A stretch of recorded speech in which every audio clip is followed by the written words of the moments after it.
Hello and welcome back to another update as we cover the latest developments throughout the front line in the Russo-Ukrainian war. We start out in the regions between the Russian and Ukrainian border,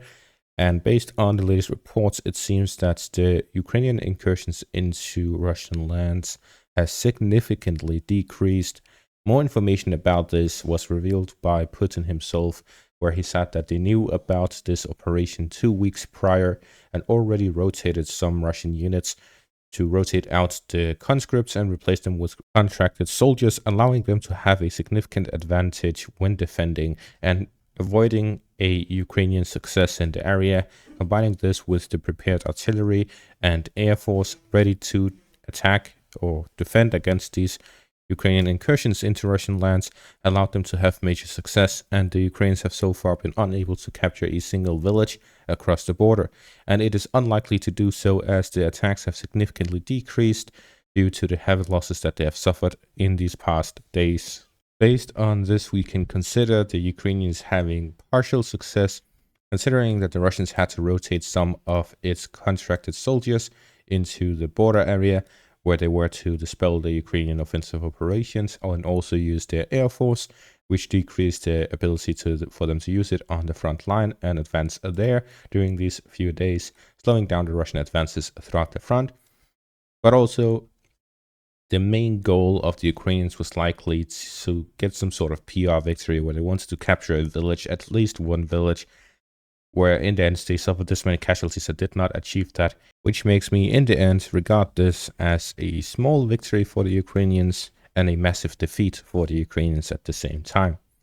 As for the Russians, they managed to make the best of the situation, inflict casualties on the Ukrainians trying to enter Russia, and at the same time prevent them from capturing even a single village. This means that the Russians could regard this as a major victory. And this, my friends, is why not artillery is the king of the battlefield, but information is.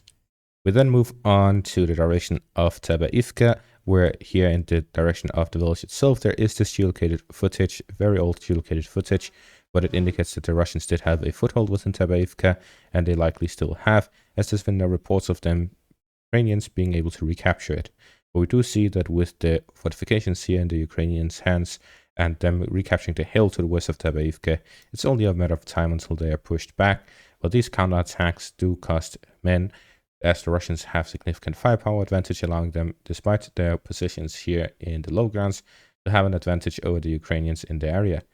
This also leads us to a point where the Ukrainians are using their standard rate of artillery that they're using every day, while the Russians have also significantly decreased the amount of artillery they use compared to what they're able to use, especially with the influx of artillery from North Korea. It is reported by the latest NATO report that the Russians are currently producing about 3 million shells every year. That's about 8,000 shells a day. And comparing that with the fact that they're using somewhere around 10,000, it is even sometimes reported less than that, and they are receiving millions of shells from North Korea as well,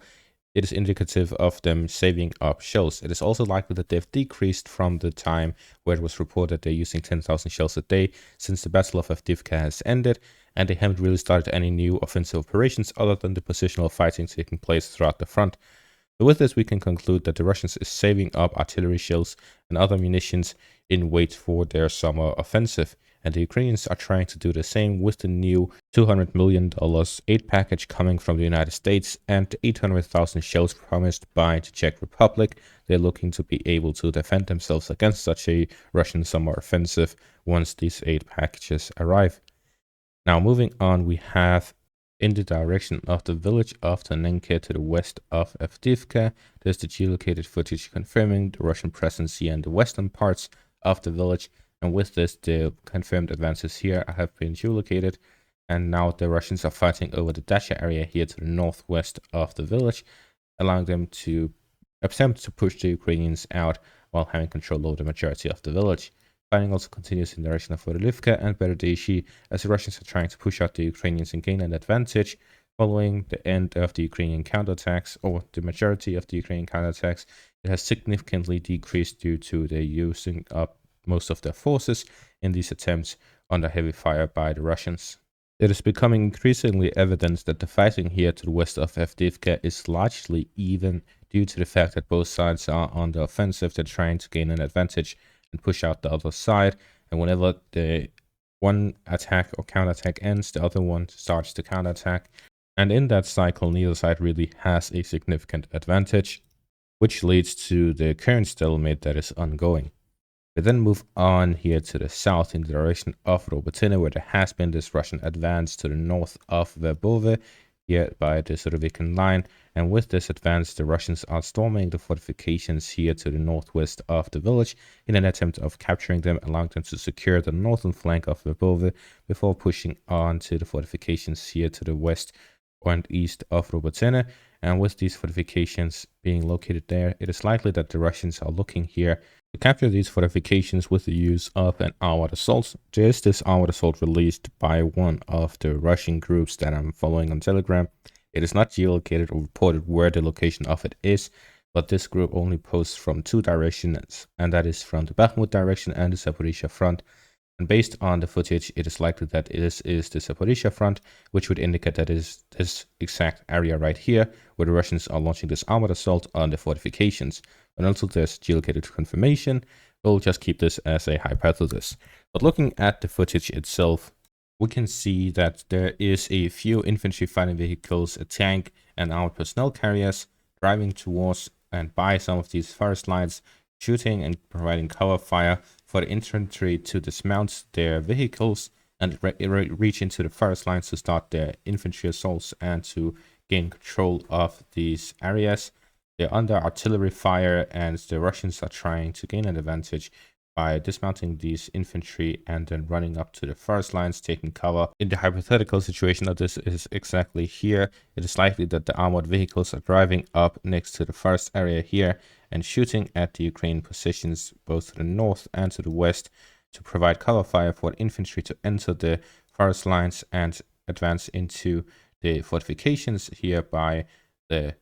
forest areas. So with this, we see that the Russians are looking to storm these positions with the armored vehicles, provide cover fire for their infantry to move up to the fortifications and capture them. These trenches are located in an area in between the northwestern parts of Verbove, and they are pretty much standalone trenches by themselves, which means that if the Russians capture these trenches here to the north, there would be nothing here between them and the road. And to the western parts and southern parts, there isn't really any Ukrainian positions there. This means that if the Russians capture this, the Ukrainian positions would be centered around the Robotyne direction. This also means that if the Russians are looking to completely bypass all of the fortifications by Robotyne, then this is an important target, which would allow them to then cover and get operational control over the supply lines in and out of the fortifications, and then launching an attack to the road here to the north of Robotyne and getting the control over the fortifications centered around these three areas. You'll be able to completely cut off the supplies in and out of Robotyne. So this could be an attempt for them to change the strategy from directly assaulting these fortifications and fortified positions of the Ukrainians in the Zaporizhia front, completely bypassing them and launching their usual semi-encirclement operations. And that is it for that part, and we move on to the end of this video. Thank you all for watching and have a great day.